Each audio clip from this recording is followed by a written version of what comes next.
El primer paso del procedimiento de recepción viene dado por los... Debo todo lo que no se vieron. Viene dado por la celebración. Yo te paso aquí a vamos aquí con el procedimiento de la celebración.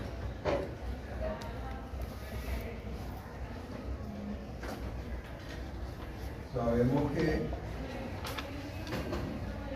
los tratados internacionales, los internacionalistas hablan en un primer momento de la negociación, pero la negociación para nosotros, en el mundo propiamente del derecho, eso es una fase metajurídica, que es más allá del derecho. Es el acuerdo entre las partes, las conversaciones que realizan las partes para llegar a un acuerdo. Pero el primer acto jurídico sería la celebración. A partir de este momento, el Estado adquiere la condición de Estado celebrante o Estado firmante, ¿no? Yo debía haberles dicho, que me dijeron que habíamos quedado en la celebración, que algunos internacionalistas, cuando me refiero a internacionalistas, recordamos que eso no es un título universitario, es un tratamiento. Internacionalistas son los abogados dedicados al derecho internacional, porque lo que nos dedicamos al derecho constitucional somos constitucionalistas, y al derecho administrativo somos administrativistas, y lo que se dedica al derecho laboral son laboralistas, y lo que se dedica al derecho civil son civilistas. Bueno, internacionalista es un abogado que se dedica al derecho internacional, pero también recibe el tratamiento de internacionalista los licenciados en estudios políticos, mención, relaciones internacionales, y también, por supuesto, por excelencia, se suele asimilar internacionalista a los licenciados en estudios internacionales, licenciados de la Escuela de Estudios Internacionales de la Vecina Facultad de Ciencias Económicas y Sociales.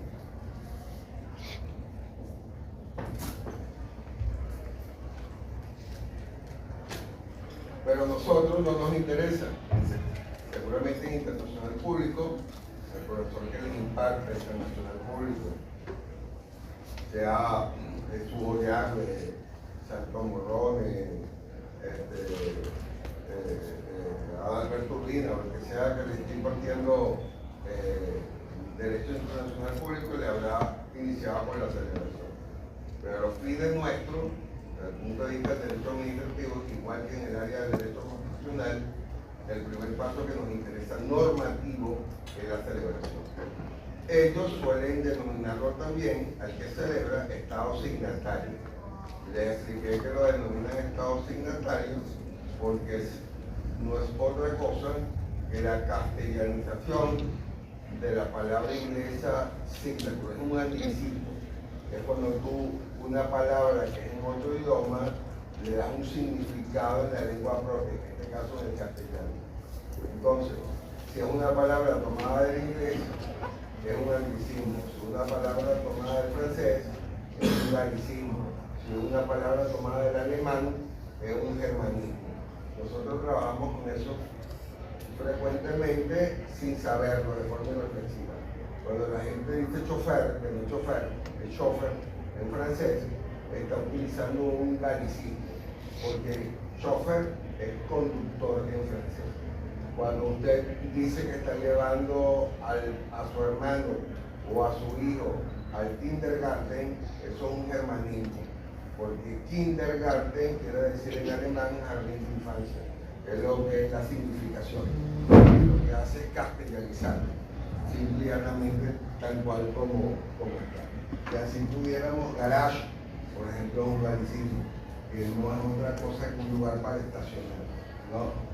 O alguien utiliza el término que está, en vez de estacionando, dicen que están parqueando, en vez de parking, ¿no? Es estacionamiento en inglés. Entonces, el vale parking no es otra cosa que un servicio de estacionamiento, alguien que te atiende para que te estacione el carro. En el caso de los tratados internacionales, aparte de Estado celebrante o Estado firmante, que en castellano sería lo apropiado decirlo, se suele utilizar el término de Estado signatario, ¿no? Pero puede ser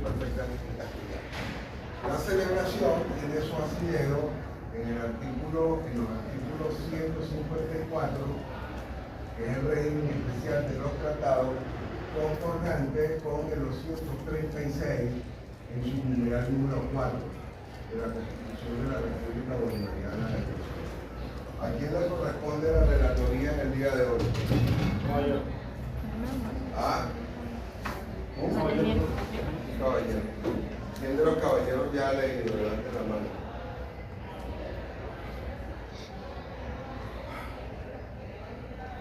Usted, yo sé que se está escondiendo, pero pareciera que es el único. Arréglese el impuesto. ¿Cuál es el nombre suyo? ¿Ah? Eric Jonás.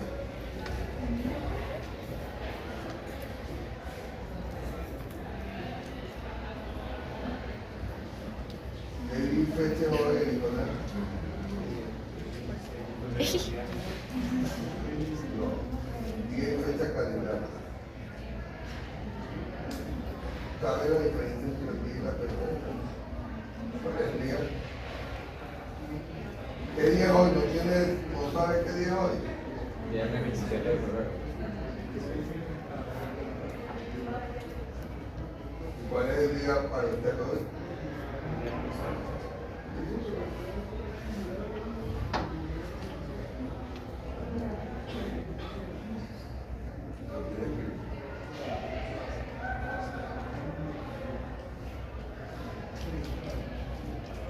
Artículo 154. Los tratados celebrados por la República deben ser aprobados por la Asamblea Nacional antes de su ratificación por el presidente de la República, a excepción de aquellos mediante los cuales se trate de ejecutar o perfeccionar obligaciones preexistentes de la República. Aplicar principios expresamente reconocidos por ella, ejecutar actos ordinarios en las relaciones internacionales o ejecutar facultades que la ley atribuye expresamente al Ejecutivo Nacional. El artículo 154 constitucional establece cuál es el régimen de los tratados y establece cuál es el procedimiento grosso modo a seguir. Primero, deberán ser celebrados, ¿no? Ahora, ¿quién celebra? Celebra el ciudadano presidente de la República. No solamente por indicación de 154 régimen celebrado, sino que el numeral 4 del artículo 236 constitucional o 236.4 Ericonaz, hoy son todos Ericonaz por razón de obvia, establece que es el presidente de la República quien se le atribuye, ¿no?, esa competencia, porque la competencia es de la República. Entonces no pueden los estados ni los municipios suscribir tratados internacionales, porque todo lo que tiene que ver con la política internacional, la política exterior, es una competencia exclusiva y excluyente de la República, de conformidad con lo previsto en el numeral 1 del artículo 156, que es la política exterior. Y dentro de la política exterior, entonces el régimen de los tratados, que está vinculado a ellos, se le atribuye una parte del procedimiento para su celebración, concretamente el acto de celebración, se le atribuye al presidente de la República. Tiene que dar lectura al 236.4. Obviamente tiene que leer en casa. Sección segunda de las atribuciones del presidente de la República. Artículo 236. Son atribuciones y obligaciones del presidente.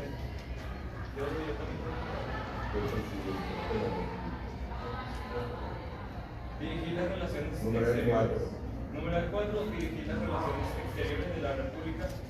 Celebrar y ratificar los tratados, convenios o acuerdos internacionales. Celebrar.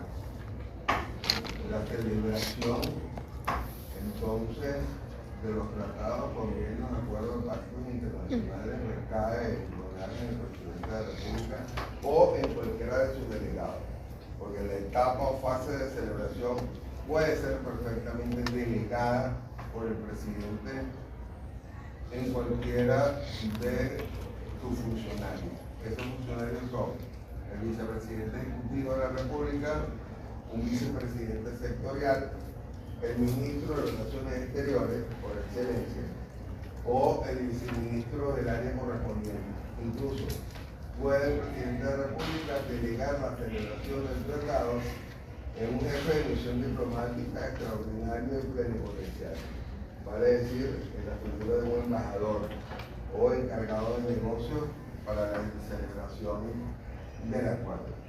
¿Me he explicado con claridad? Sí, profesor. La segunda fase, luego que el tratado es celebrado, la segunda fase viene dada por la aprobación. La aprobación del tratado. El tratado debe ser aprobado mediante una ley especial aprobatoria de conformidad con lo previsto en los artículos 154, que sigue siendo en el régimen especial de los tratados, concordante con el artículo 187, numeral 18, 187.18. Lea nuevamente el 154 y acto seguido el 187.18 en el Jonás.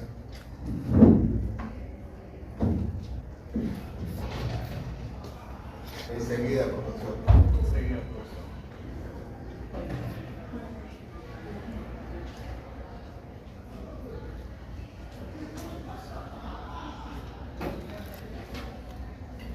Primero 154.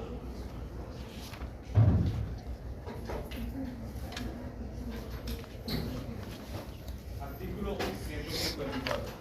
Los tratados celebrados por la República deben ser aprobados por la Asamblea Deben Nacional. ser aprobados por la Asamblea Nacional.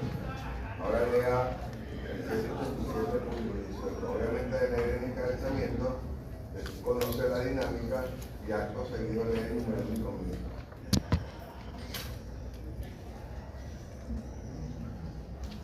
Sección primera de las disposiciones generales de la Artículo 187. Artículo 187. Corresponde a la Asamblea Nacional. Numeral 18. Aprobar por ley los tratados o convenios internacionales que celebre el Ejecutivo Nacional, salvo las excepciones consagradas en esta Constitución. El numeral 18 establece el control que le corresponde a la Asamblea como órgano legislativo aprobar por ley especial, una ley especial aprobatoria, del tratado, aprobar el tratado que ha sido previamente celebrado por el Ejecutivo Nacional, por el Presidente de la República o por uno de sus delegados. Debe estar aprobado por la Asamblea.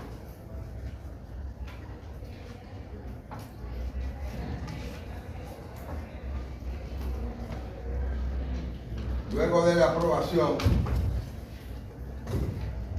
viene un tercer paso que es opcional en el Jonás.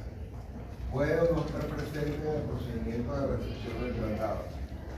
Es lo que se conoce como el control preventivo de constitucionalidad del tratado.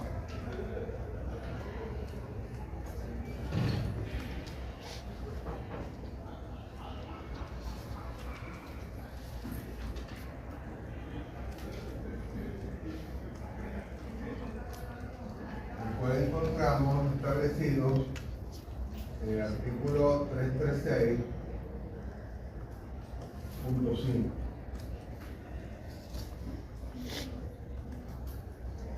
Este control preventivo es opcional, pero además es móvil, porque puede ser el número 2 quien solicita el control preventivo antes de la aprobación en la Asamblea, o el número 3 quien solicita el control preventivo antes de la ratificación es el ciudadano presidente de la República. Pero porque hay dos legitimados activos, de conformidad con el numeral 5 del artículo 336. Eso deben ya saberlo todos ustedes, Jonás, de sus rigurosos estudios en Derecho Constitucional, porque el año pasado, en el tema número 1 de la Constitución, uno de los puntos que se trata en el contenido del tema número 1 de la Constitución son los sistemas de control de constitucionalidad. Y se ven 4 sistemas. Los tres sistemas ordinarios, que es el sistema americano, conocido como sistema de control difuso de constitucionalidad de las leyes, también se le conoce con el nombre en Venezuela del sistema de control pasivo relativo de constitucionalidad de las leyes. Luego vimos el segundo sistema de control ordinario, que es el sistema europeo germánico, que es el denominado sistema de control concentrado, control represivo de constitucionalidad de las leyes, que en Venezuela se le conoce con el nombre de control activo y absoluto de constitucionalidad. En tercer lugar vimos el sistema francés, que es el tercer y último control ordinario, que es el sistema de control preventivo de constitucionalidad, y estudiamos cuáles son los tres supuestos de procedencia del control de constitucionalidad en Venezuela. En esos tres supuestos de procedencia tuvimos primero con relación a las leyes orgánicas, el artículo 203, luego vimos con relación a las leyes generales ordinarias, el cuarto párrafo del artículo 214, y finalmente lo vimos con relación a los tratados, convenios, acuerdos, pactos internacionales, que lo estudiamos en detalle, que es lo que nos ocupa en el día de hoy, en el numeral 5 del artículo 330, para luego concluir con lo que tiene que ver con el sistema de control extraordinario de constitucionalidad, que es el nuevo ordinario y el nuevo extraordinario, que es el que tiene inglés a través de la figura de la acción de amparo constitucional. Eso debería usted recordarlo a la perfección. Si no lo recuerda, eso no es un asunto mío. Usted haya estudiado para aprobar y no para aprender. Yo espero que haya aprobado para aprender. Yo no recuerdo si usted vio constitucional conmigo o con otro. ¿No? Con usted, bueno, que es desafortunado para usted. Pero en ese caso concreto, qué felicidad, porque a lo mejor los que tuvieron mala suerte fueron los que quedaron conmigo. Pero lo cierto es que es algo que puedo preguntar. Porque por eso es que derecho constitucional prela administrativo, porque el derecho administrativo está altamente constitucionalizado. Entonces no me puede decir eso, no lo dijo usted, lo vio el año pasado. Si usted no lo conoce, no debería estar aquí. ¿Me he explicado con claridad? Ok, proceda ya en el caso concreto a leer la disposición del convenio 33615. Artículo 327. Son atribuciones de la Sala Constitucional del Tribunal Supremo de Justicia, numeral 5, verificar a solicitud del presidente de la Asamblea Nacional la conformidad con esta Constitución. No, te faltó del presidente de la República, lo que vuelve a leer. Mira que hoy no tengo especialmente una discusión. Artículo 336. Son atribuciones de la Sala Constitucional del Tribunal Supremo de Justicia, numeral 5, verificar a solicitud del presidente de la República o de la Asamblea Nacional la conformidad con esta Constitución de los tratados internacionales suscritos por la República antes de su ratificación. El numeral 5 del artículo 336 entonces establece el control preventivo de constitucionalidad de los tratados. Allí, ¿qué ocurre? La Sala Constitucional lo que realizará es una revisión de fondo que revisa el tratado artículo por artículo, cláusula por cláusula. Es una revisión, todo eso se pregunta el día del examen, a requerimiento de parte interesada, vale decir, de instancias de parte, pero solamente hay dos legitimados activos allí. Los únicos dos legitimados activos son o el presidente de la República o el presidente de la Asamblea, que son los que pueden solicitar el control preventivo de constitucionalidad del tratado. Y revisada por parte de la Sala la compatibilidad del tratado con la Constitución, la Sala solamente tiene tres alternativas. La primera, digamos la más positiva o esperanzadora, sería que declarara la constitucionalidad del tratado, es decir, que el tratado es constitucional, es conforme a la Constitución, y por tal razón se remite al presidente de la República para que éste pueda proceder a su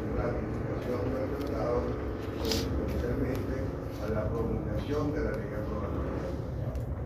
El segundo escenario sería que declaren inconstitucionalidad total o absoluta del tratado, en cuyo caso si declaran inconstitucionalidad total o absoluta del tratado, declarada la inconstitucionalidad, la sala procede a anular la ley aprobatoria del tratado, pero no el tratado. Pregunta de examen de mala intención. La sala no puede anular el tratado por una razón lógica, porque la sala no es un tribunal con jurisdicción internacional, es un tribunal que tiene jurisdicción nacional. Y no puede la sala ordenar o indicarle a otros estados que forman parte del tratado que ese tratado no tiene validez en el mundo del derecho. Eso lo puede hacer solo en el territorio de la República. Razón por la cual la declaratoria de inconstitucionalidad absoluta del tratado acarrea la nulidad de la ley aprobatoria del tratado, porque si la puede anular, porque es un acto que emana del órgano del poder público venezolano, pero no puede declarar la nulidad del tratado. ¿Me he explicado con claridad? Sí, profesor. Y el tercer escenario sería un escenario en el cual la sala constitucional declara la inconstitucionalidad parcial o relativa del tratado. Si la sala declara la inconstitucionalidad parcial o relativa del tratado, entonces el presidente de la República tiene dos opciones. La primera opción es abstenerse a celebrar el tratado, y obviamente eso dará lugar también a que la Asamblea deba modificar, dependiendo de su contenido, la ley aprobatoria del tratado. O dos, el presidente puede proceder a ratificar el tratado y promulgar la correspondiente ley aprobatoria del mismo, pero haciendo reserva expresa de aquellas cláusulas que la Sala Constitucional ha indicado en su fallo judicial que son incompatibles con el texto constitucional, invocando el artículo 16 de la Convención de Viena sobre el derecho de los tratados, para que una vez que entre en vigor el tratado no pueda ninguna de las partes pretenderle aplicar al Estado venezolano aquellas cláusulas que son incompatibles con su ordenamiento constitucional interno. ¿Me he explicado con claridad? Sí, profesor. ¿Qué es el derecho? Lógico. ¿Qué es el lógico? La cuarta fase del procedimiento viene dada por la ratificación del tratado. Ratificación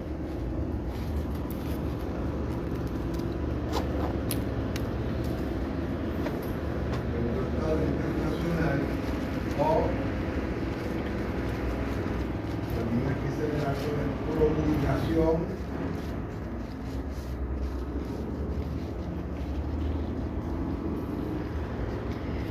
de la ley aprobatoria del tratado.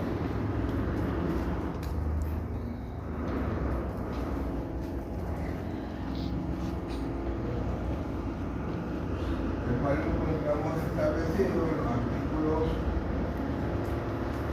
154 del régimen de los tratados, 2364 como atribución del presidente de la República, pero también se le agrega aquí el artículo 217 constitucional, que es solo específico con relación a la ratificación de los tratados. Quiero hacer dar lectura a las tres disposiciones comentadas del IJONAF.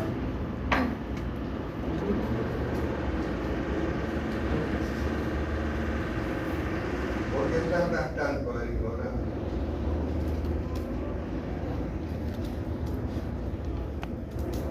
Artículo 154. Los tratados celebrados por la República deben ser aprobados por la Asamblea Nacional antes de su ratificación. Antes de su ratificación. Parece claramente que la ratificación es un acto voluntario del tratado. Lea ahora el artículo 236.9.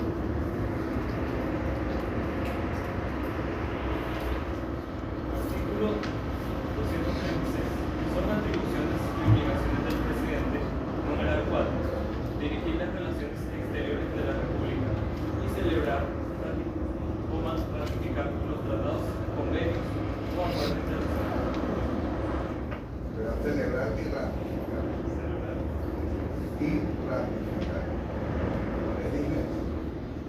Vuélvalo a leer. Artículo 136.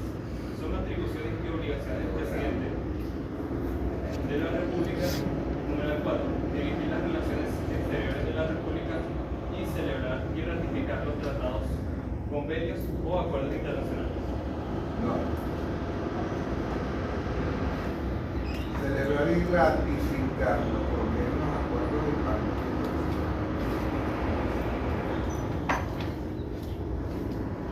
Y finalmente tenemos el artículo 217, que establece que la ratificación de los tratados internacionales está sujeto a la conveniencia de la República de acuerdo con los usos internacionales. Artículo 217. La oportunidad en que deba ser promulgada la ley aprobatoria de un tratado, La un acuerdo, promulgada la ley aprobatoria de un tratado. Porque la ley se promulga, lo que se ratifica es el tratado. Son dos actos distintos, pregunta de examen de mala intención, pero que van prácticamente aparejados. Difícilmente son separados. Difícilmente no es la palabra correcta. Rectifico. No, extrañamente, excepcionalmente se separan. Es posible que el presidente promulgue la ley y no ratifique el tratado, pero es algo excepcional. Puede ser algo excepcional. Normalmente cuando promulga la ley, también procede inmediatamente a la ratificación del tratado. Pero no es un mismo acto. Son dos actos que se llevan a cabo de forma simultánea. ¿Me ha explicado con claridad? Sí, profesor. Vuelva a leer el 217. artículo 217. La oportunidad en que deba ser promulgada la ley aprobatoria de un tratado, de un acuerdo o de un convenio internacional quedará a la discreción del Ejecutivo Nacional, de acuerdo con los usos internacionales y conveniencia de la República. De acuerdo con los usos internacionales y la conveniencia de la República. Esa es la diferencia en el procedimiento legislativo de formación de leyes entre la Asamblea, la legislación interna y un tratado. Cuando se trata de una ley de la Asamblea, el presidente de la República tiene simple y llanamente el lapso previsto en el artículo 214. Única y exclusivamente ese lapso que está establecido en el 214. Salvo que haya hecho observaciones a la ley o haya remitido la ley a la Sala Constitucional para su control preventivo,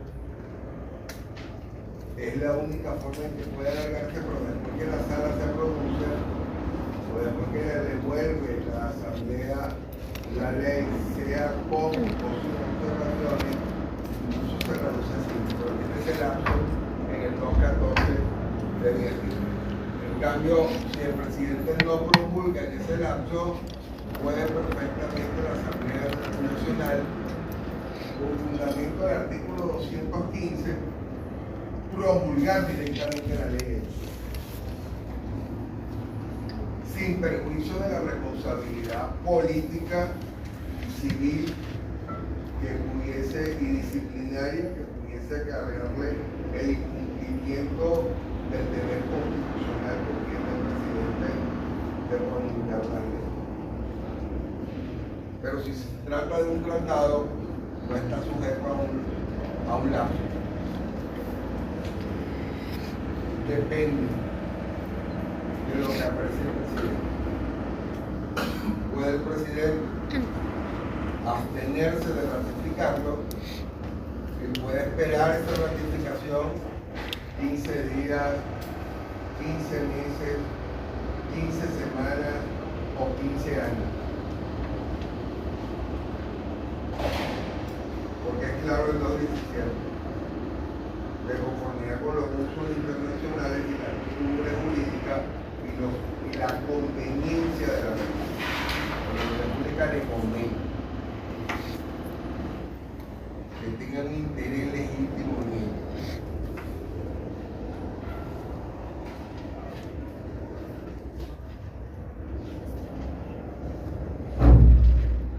Luego de la ratificación del tratado o promulgación de la ley aprobatoria del mismo, el quinto paso, el ICONAS, vendría siendo la publicación del tratado.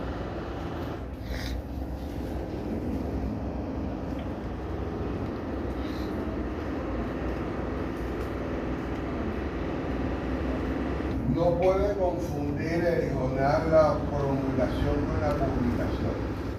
Eso debe saber usted de sus numerosos estudios en introducción al derecho o en sociología jurídica. Entonces, pero se explica en primera.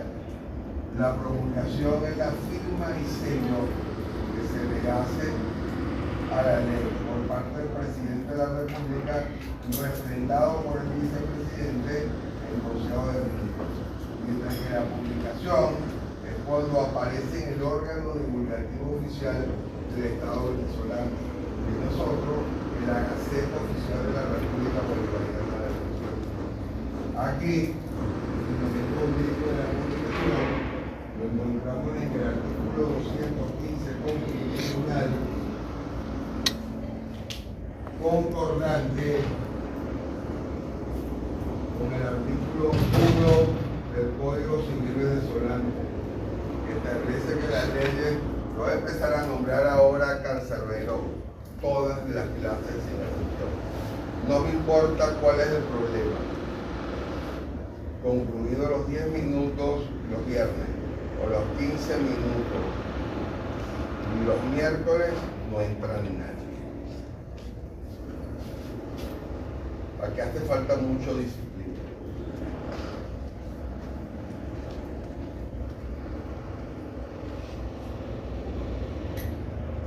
Más después del reporte que recibí el miércoles. Lea el 215 constitucional Artículo 215. y el 1 del Código Civil. No veo el Código Civil.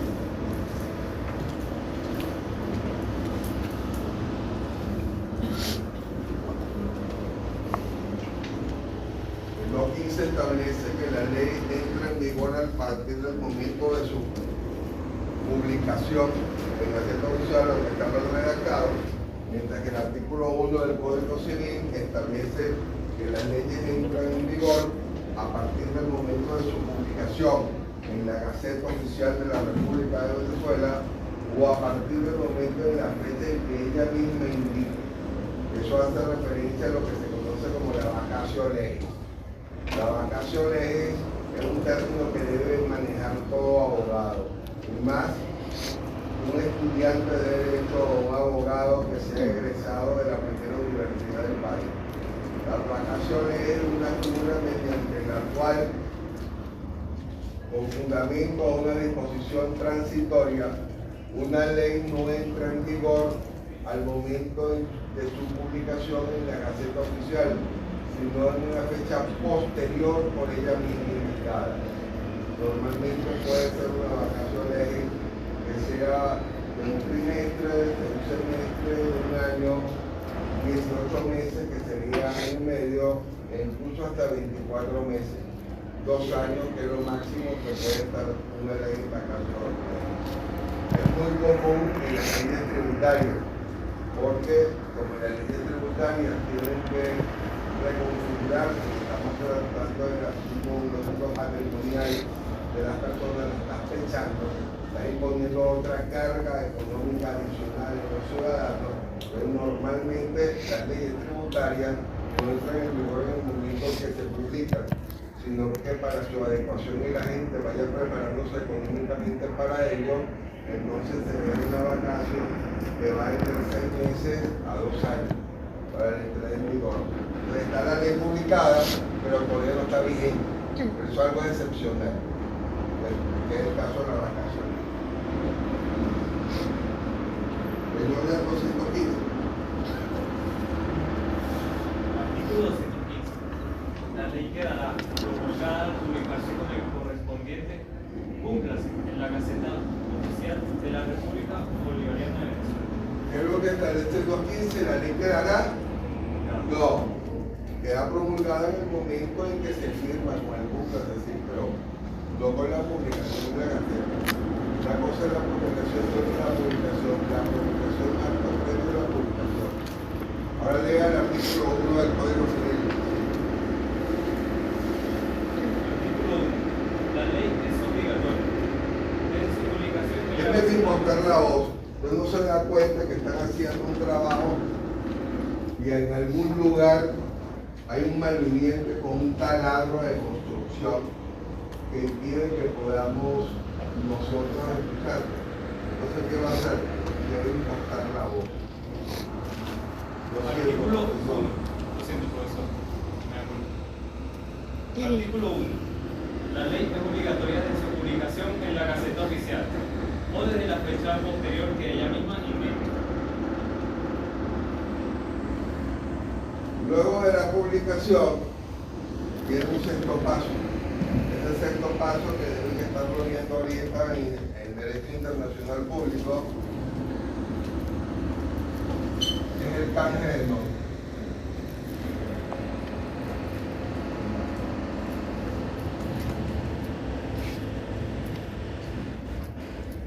Me imagino que ya Ollarves, Morrones, Urbina o Toro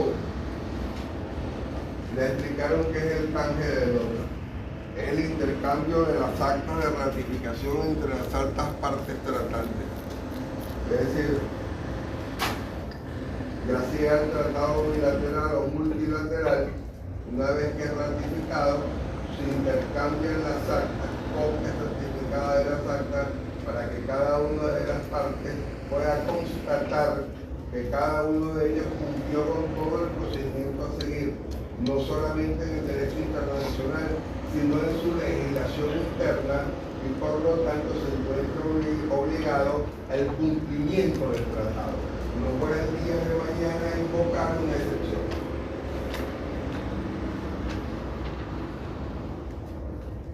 Eso es el canjerando de nota. Si yo le pregunto, intercambio de las actas de ratificación entre las altas partes tratantes.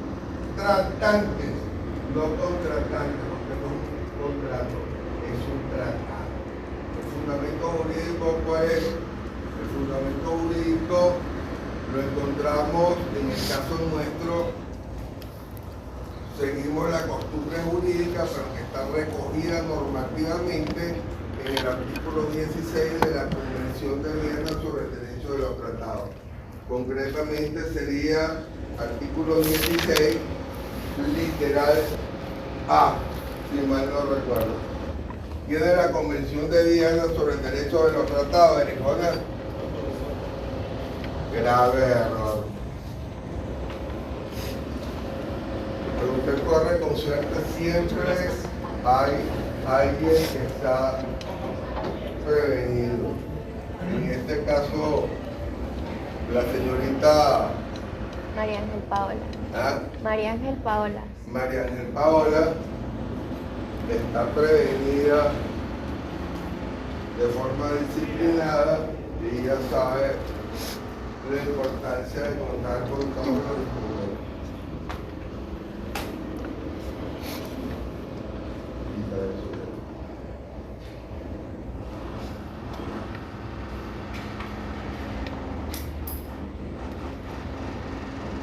Ya está.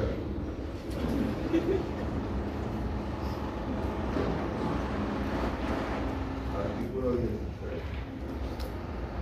Literal A.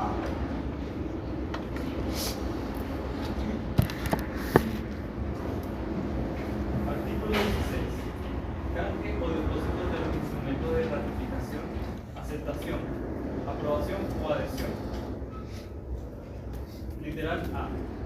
canje entre los estados contratantes. Artículo 16, literal A, Convención de Viena sobre el derecho de los tratados.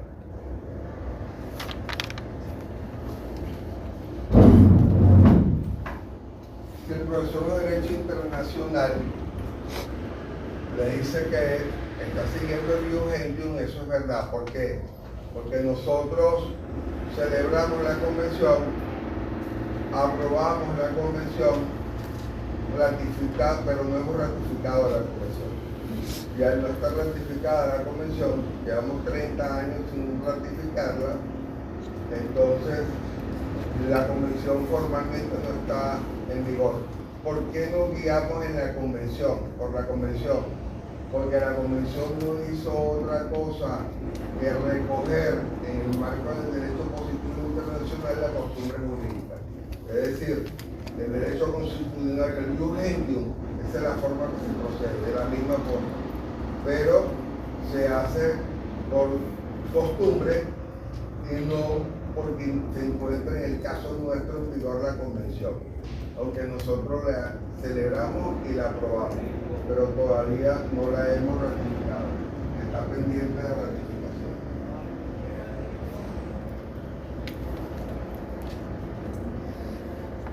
¿Por qué no la ratificamos? No la hemos ratificado por el Acuerdo de Ginebra, en el cual tenemos observaciones con relación al Laudo de París y el diferendo que tenemos con el territorio sectivo de la vecina República Cooperativa de Guyana. Los tratados se ratifican de acuerdo con la conveniencia del Estado y no nos conviene. Entonces, mientras tengamos el diferendo, la ratificación de la Convención. Aunque la seguimos, son los mismos pasos, pero por la vía del Ius Gentium, el derecho de gentes, el derecho constituido. Hola. ¿Dónde se guardan esas? El Ministerio de Relaciones Exteriores de cada Estado y luego lo debe depositar, que es el séptimo paso a seguir, el depósito o registro del tratado. Aparte de que cada copia reposa en el Ministerio de Relaciones Exteriores de cada Estado, se llama Cancillería, que es un error. La Cancillería en algunos estados no es el Ministerio de Relaciones Exteriores. La Cancillería en Austria o en Alemania es la jefatura del gobierno. El canciller en Austria o en Alemania es el jefe del gobierno, no es el ministro de Relaciones Exteriores. ¿No? El séptimo paso es el depósito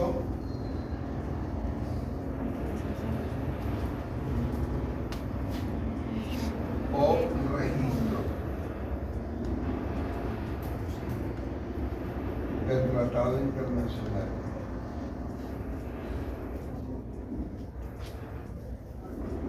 Ese tratado, aparte de copias certificadas, estar archivada en el Ministerio de Relaciones Exteriores, que cada uno de los estados que forman parte del tratado se debe depositar el original por registrarlo de conformidad con el artículo 102 de la Carta de la ONU, pero que también, si se trata de un tratado hemisférico, se encuentra también previsto en la Carta de la OEA, de la Organización de Estados Americanos, de conformidad con el 102 de la Carta de la ONU, y con el 16, literal B, de la Convención de Viena sobre relaciones diplomáticas, sobre el derecho de los tratados, artículo 16, literal B, Convención de Viena sobre el derecho de los tratados, debe ser registrado o depositado. Los internacionalistas suelen utilizar el término de depósito, que lo utiliza el constituyente. también en el artículo 154. Pero los constitucionalistas y los administrativistas utilizamos el término de registro, que es el que emplea el artículo 102 de la Carta de la ONU. No me diga una gran novedad, no tiene la Carta de la ONU. Vea si el 16 literal de la Constitución y vea si tiene algún compañero comprensivo. Caramba, eso es lo que quiero usted. Es muy buen compañero. Le va a preguntar a su madre que si cuando lo parió usted salió una vez con la placenta. Y salió con todo, con la placenta completa, nació lo que llaman el manquillado, es decir, con mucha suerte. Artículo 112. Numeral 1. Todo tratado, todo acuerdo internacional concertado por cualesquiera miembros de las Naciones Unidas, después de entrar en vigor esta carta, serán registrados en la Secretaría y publicados por esta a la mayor brevedad posible. Número 2. Ninguna de las partes en un tratado o un acuerdo internacional que no haya sido registrado conforme a las disposiciones del párrafo 1 de este artículo podrá invocar dicho tratado o acuerdo ante órgano alguno de las Naciones Unidas. Eso es el tratado global. ¿Dónde se registra? En la Secretaría General de la ONU. ¿Y dónde está ubicada la Secretaría General de la ONU? Piso 16, edificio Naciones Unidas, Primera Avenida, Isla de Manhattan, Estado de Nueva York, Estados Unidos de América, planeta Tierra, Sistema Solar. A la derecha, porque a la izquierda está los países. Sí, he estado, por eso que la primera vez que fui, que estaba allí, fui a la izquierda. No sabía que eran los baños, pero me dijeron. ¿Sabes? Right.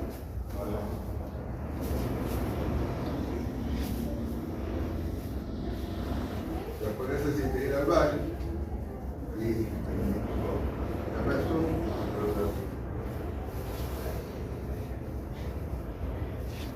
a la izquierda.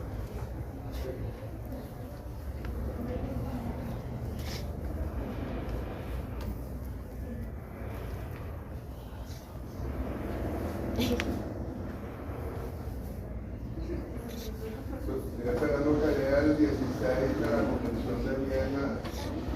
Lo que está pendiente es cuánto tiempo dura en el año. Artículo 16. Cambio o depósito de los instrumentos de ratificación, aceptación, aprobación o adhesión.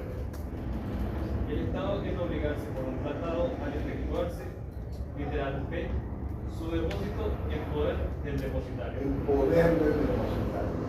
Si es un tratado hemisférico, el depositario sería la Organización de Estados Americanos. Si es un tratado global, entonces el depositario sería la Organización de Naciones Unidas. Todo eso se pregunta el día del examen. ¿Me he explicado con claridad? Sí, profesor.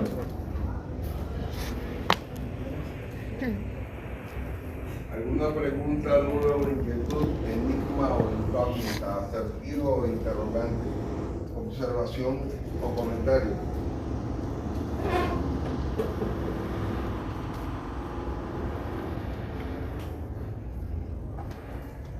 Cuarta fuente del derecho administrativo. Quinta, perdón. Los decretos leyes.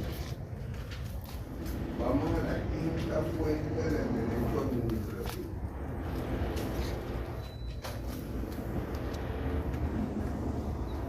Nosotros tenemos que la primera es la Constitución Política del Estado, la segunda está referida a la ley, tratamos todo lo que tiene que ver con la ley.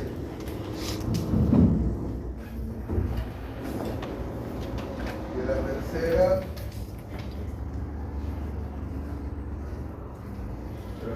son los tratados. Lo que pasa es que usted hizo una modificación con el esquema. Primero puso concepto de fuente y ya después empezó con las fuentes del. Entonces no serían 4, serían 2.3. Ah, no sé, usted lo escribió con 1, 2, 3, 4. 1 concepto, 2 fuentes, 2.1 la Constitución, 2.2 la ley, 2.4 Decreto de ley.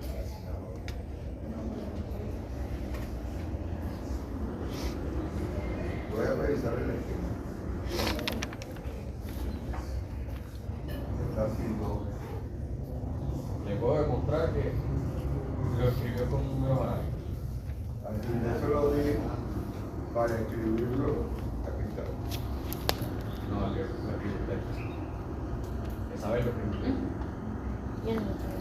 Puso 1, Constitución Política, 2, las leyes, 3, los tratados, 4, decretos, y así sucesivamente hasta la Constitución Política. Bueno, esto fue todo. Van a creer que así. Bueno, entonces,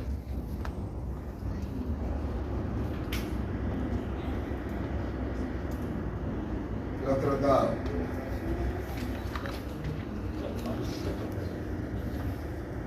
Los tratados, perdón, los decretos leyes. Dada la inminencia del examen, voy a proceder para que tengan que estudiar. Les dicto y luego aplico. Lo cual odio, pero la única forma de garantizar que haya alguien con posibilidad de aprobar. Cuarta fuente, decreto leyes. 2 puntos diferidos. Son los actos emanados de la rama ejecutiva del Poder Público Nacional. Son los actos emanados de la rama ejecutiva del Poder Público Nacional. Entre paréntesis, Presidente de la República y Consejo de Ministros.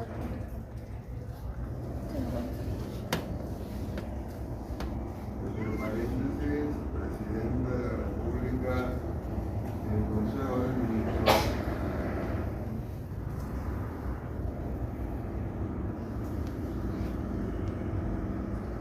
Coma, mediante los cuales se establecen reglas de derecho,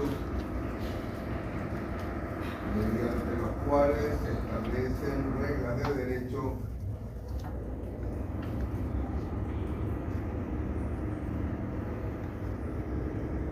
sobre materias propias de la ley formal. Sobre materias propias de la ley formal.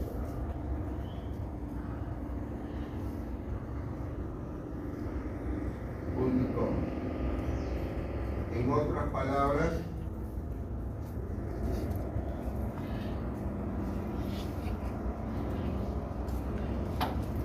son decisiones con fuerza de ley. Son decisiones con fuerza de ley.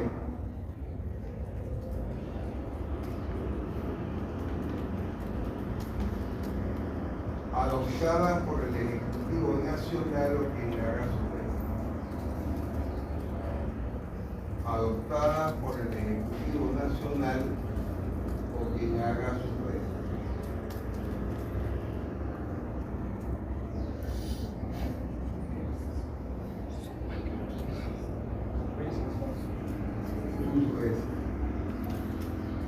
Punto y aparte. Son el producto de una delegación legislativa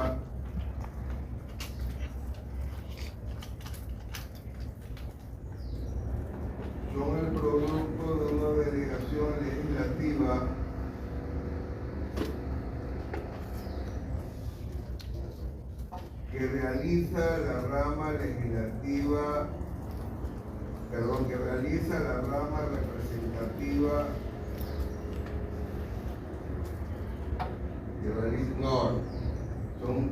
son el producto de una delegación legislativa que realiza el órgano representativo de la rama legislativa del Poder Público Nacional. Son el producto de una delegación legislativa que realiza el órgano representativo, que traté de simplificar, no vuelvo a analizar. realiza el órgano legislativo de la rama legislativa, el órgano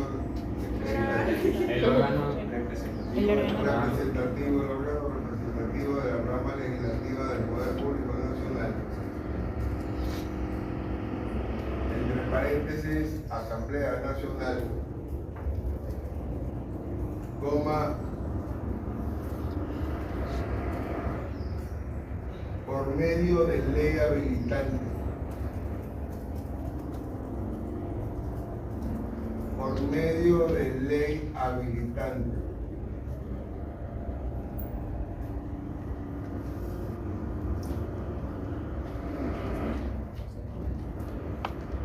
de conformidad con lo previsto en el artículo 203 constitucional. De Los Ángeles, ¿no estás escribiendo? Pero me quedé sin internet y la computadora se pausa. Ahorita sigo yo. Por eso es más fácil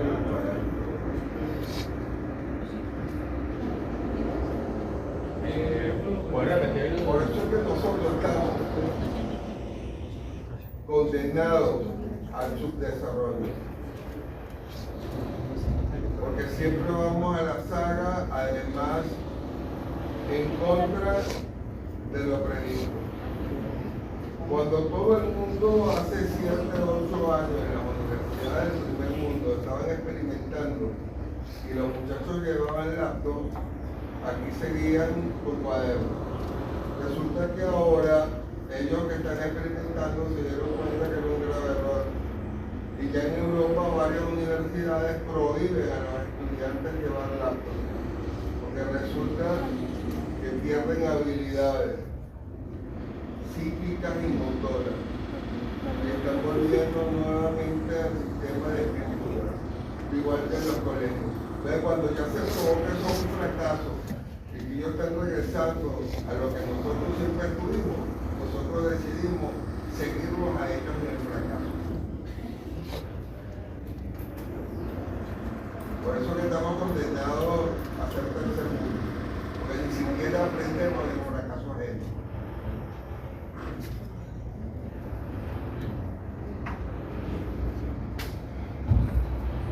Son el producto de una delegación legislativa que realiza el órgano representativo de la rama legislativa del Poder Público Nacional, entre paréntesis, la Asamblea Nacional, por medio de ley habilitante de conformidad con lo previsto en el artículo 203 constitucional, coma, en vista de ciertas consideraciones de urgencia, en vista de ciertas consideraciones de urgencia, coma, es decir, cuando así lo requiera el interés público. Es decir, coma, cuando así lo requiera el interés público.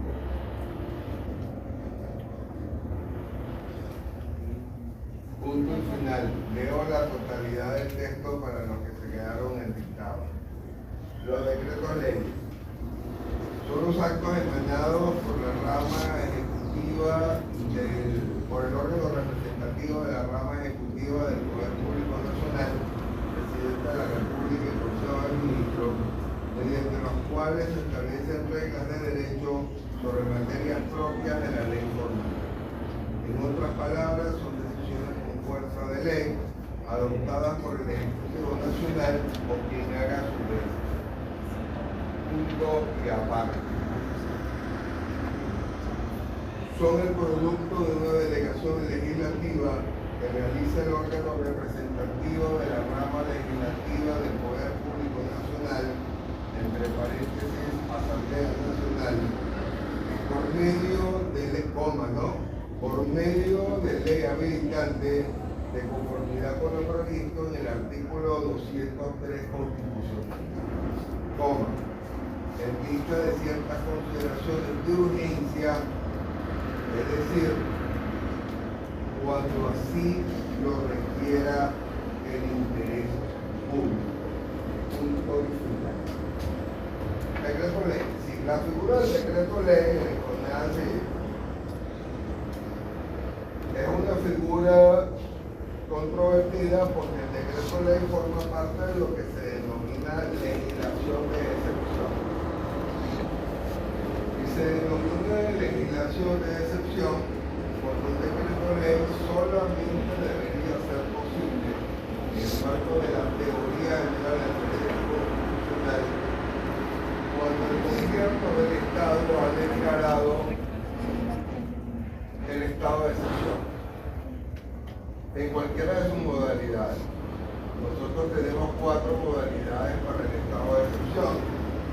Hay otros estados que tienen lo denominado estado de emergencia, como el caso de España, como el caso de Colombia, o como lo tuvimos nosotros en medio de la Constitución abrogada del 23 de enero del 71,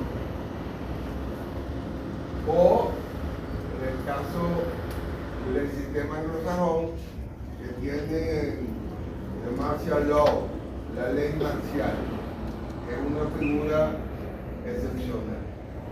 Nosotros abandonamos la concepción propiamente ítalo-española del estado de emergencia y adoptamos la concepción francesa, que está establecida en la Constitución francesa de la Quinta República, que era vigente de 1958 y que fue propuesta por el general Charles de Gaulle,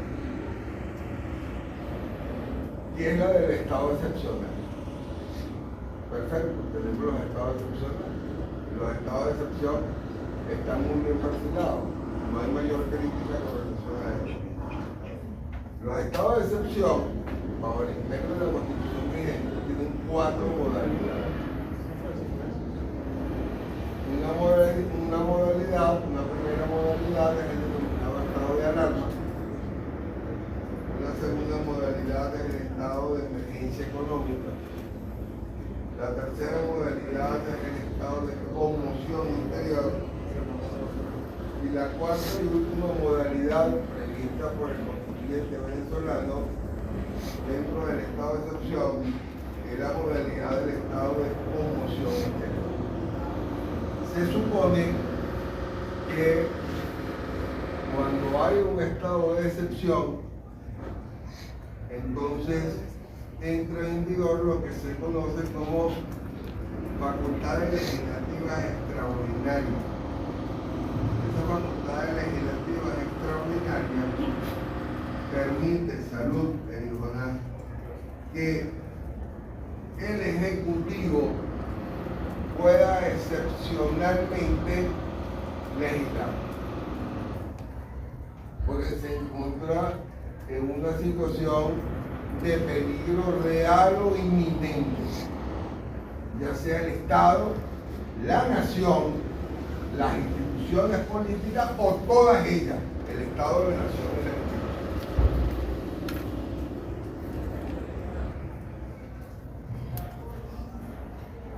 No obstante, en Venezuela, el constituyente del 61,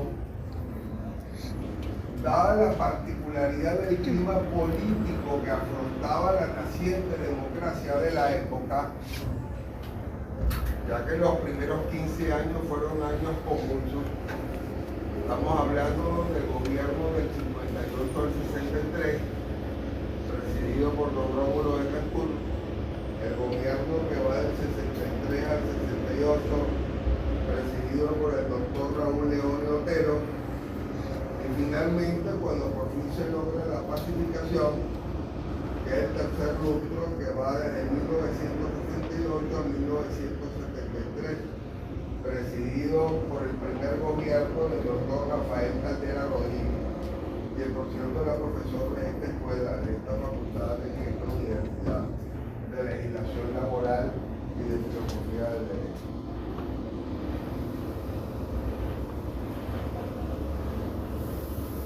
Durante ese periodo convulso, en el cual el gobierno tenía que enfrentar al mismo tiempo, tenía abiertos 2 frentes de batalla. Uno contra los sectores reaccionarios fundamentalmente ubicados en la Fuerza Armada y sectores de la élite empresarial conservadora que no se resignaban a la democracia y querían continuar con el periodo de gobiernos autocráticos como el de Marco Pérez Jiménez, como fue el gobierno de Juan Vicente Gómez. Y por otro lado, como lo que era más dañino y causó mayor confusión, que fue la insurgencia por parte de los sectores de la extrema izquierda, que además estaban auspiciados, financiados y ayudados por el gobierno de Cuba, que había recientemente alcanzado el poder el 1 de enero de 1959 y que a su vez se encontraba apadrinado desde el punto de vista político y económico por la autora URSS, que era la sigla de la Unión de Repúblicas Socialistas Soviéticas. Estamos hablando en tiempos de la Guerra Fría. Dado la situación de inestabilidad para consolidar el régimen democrático, el constituyente del 61 y los progresistas fue el doctor Rafael Caldera antes de ser presidente de la República, mucho antes de ser presidente de la República, consideraron que esa figura que sería realmente en propiedad tendría cabida durante un estado de emergencia, un estado de excepción, dejarla como un instrumento dentro del arsenal jurídico venezolano, como un instrumento para excepcionalmente en casos de emergencia o de urgencia comprobada, más que todo de urgencia, poder hacer uso de él. Tuvo durante los 38 años que se mantuvo en vigor la Constitución del 61 y luego fue recogida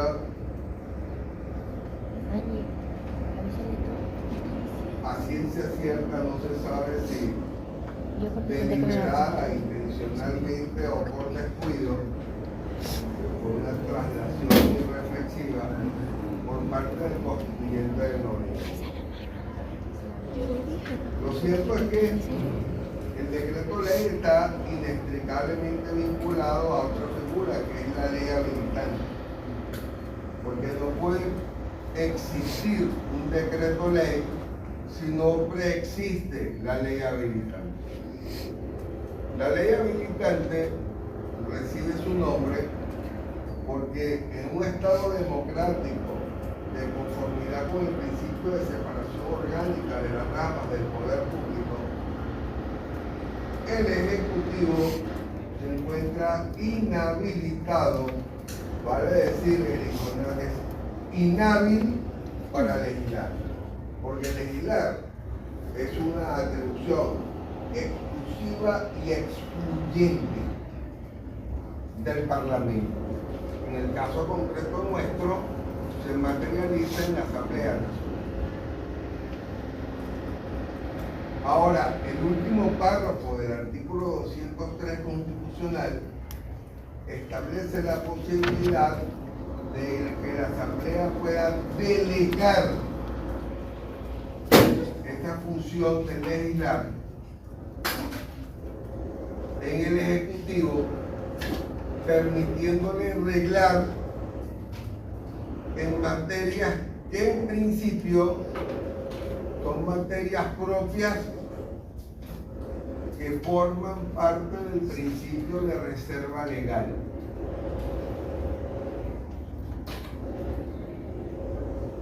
Sí.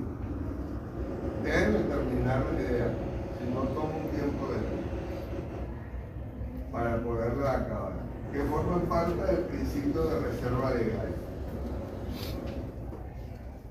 Bajo la Constitución anterior solamente podían delegar esta función legislativa del Ejecutivo en materia económica y financiera.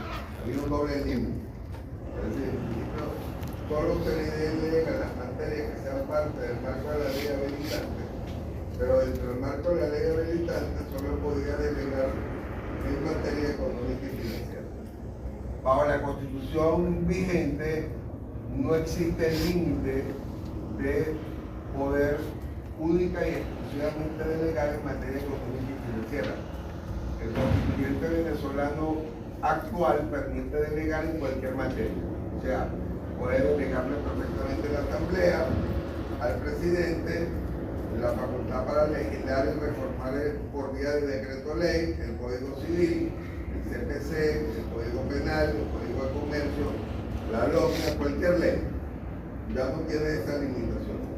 La única limitación que tiene el presidente es que solo puede legislar dentro del marco de la ley habilitante. Es decir, tiene que estar en la ley, en el marco de la ley, expresamente enunciadas cuáles son aquellas materias que se delegan.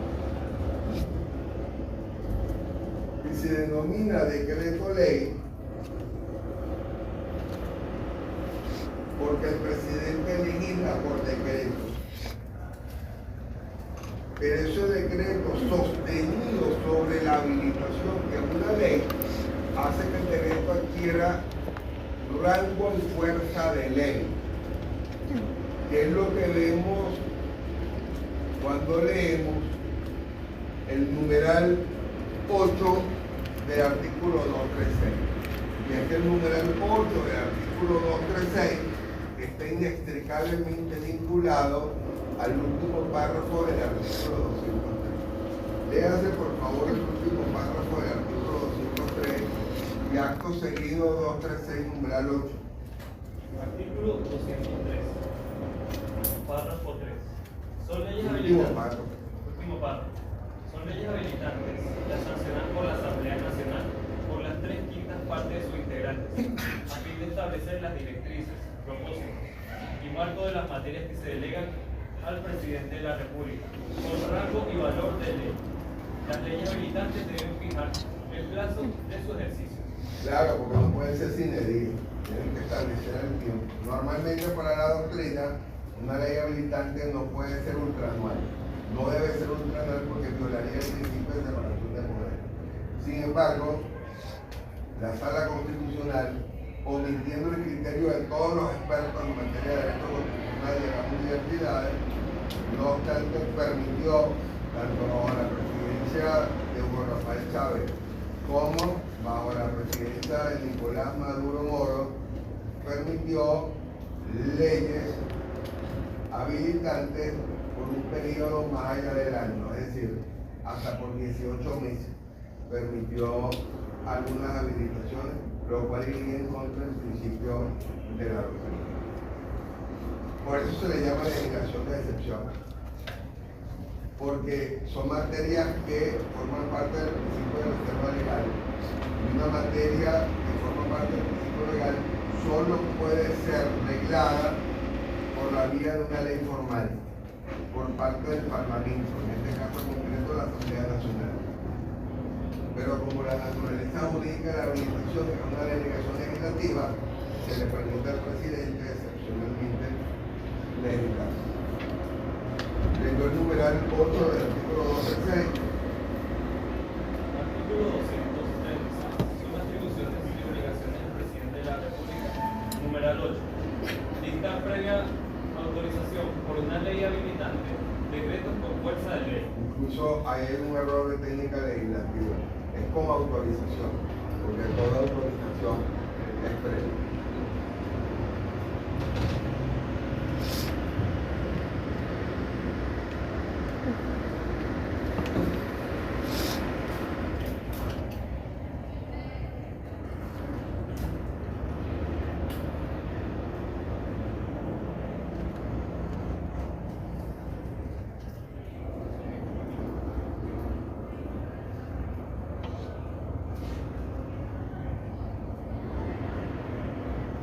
Tengo que hablar con ustedes algo distinto.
Y eso sí, no es posible que yo falte un día y no reciba una queja y un comportamiento salvaje de los venezolanos. Nosotros recibimos clase aquí, no porque a mí me da la gana. Es un favor que le hace a la escuela de Derecho, porque aquí no hay aula suficiente para atender a los estudiantes. Porque a raíz de la quema de la Escuela de Estudios Políticos y del posgrado, nosotros hemos tenido los profesores, los que tenemos trato de